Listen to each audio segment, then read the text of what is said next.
Hi, hello po sa inyong lahat. Isang mapagpalang araw ho sa inyo. Ayan ho, ang ganda ng ating view.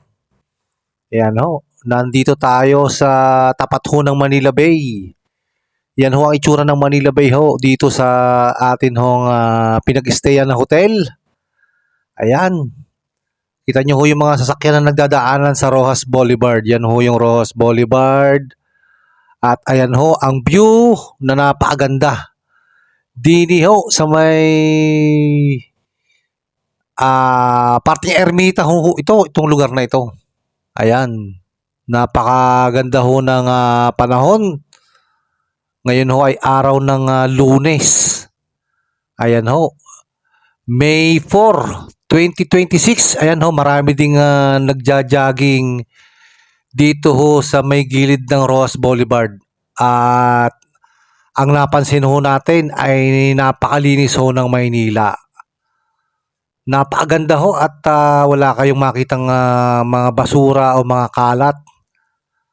Maayos ho ang mga daanan at talaga naman hong mas lalong gumanda ho ito. Siguro ho dahil nga ho dito sa pagkakaupo ho muli ng malupit ho na mayor ng Maynila na si Mayor Isko Moreno Dumagoso.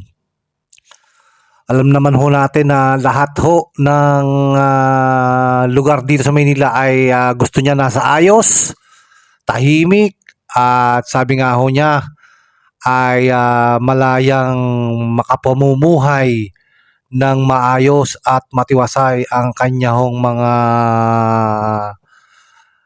kababayan ho o kanya ho nasasakupan ang mga batang Maynila ho dito ho sa lungsod ng Maynila. Ayan ho, napakaganda ng panahon dito. Ayan ho ang view dito ho sa may tapat ho ng Ermita. Ito ang ating lokasyon ho na ito.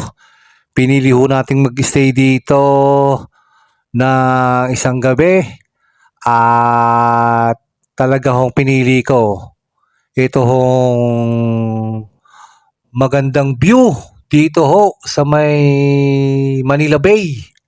Kaya pag kayo ho'y may pagkakataon, ay mag-stay din ho kayo ng isang kahit isang gabi ho dito at nang maranasan ho ninyo yung ganda ng experience na makapag-stay ho dito at masilayan ho ang ganda ng Manila Bay dito ho sa may Ross Boulevard. Ayan, lalong-lalo na ho siguro pagka bandang hapon, yung sunset. Alam niyo naman ho, ang sunset dito ho sa Manila Bay ay napakalupit ho, napakaganda ng sunset ho dito sa Manila Bay. So yan ho ang view akin lang ho ibinahagi sa inyo.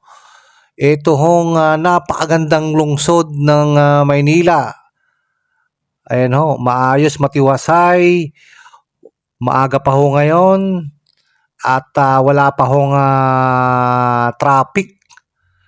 Maayos ho ang daloy ng trapiko dito. Ayan ho, nakikita natin. Ayan.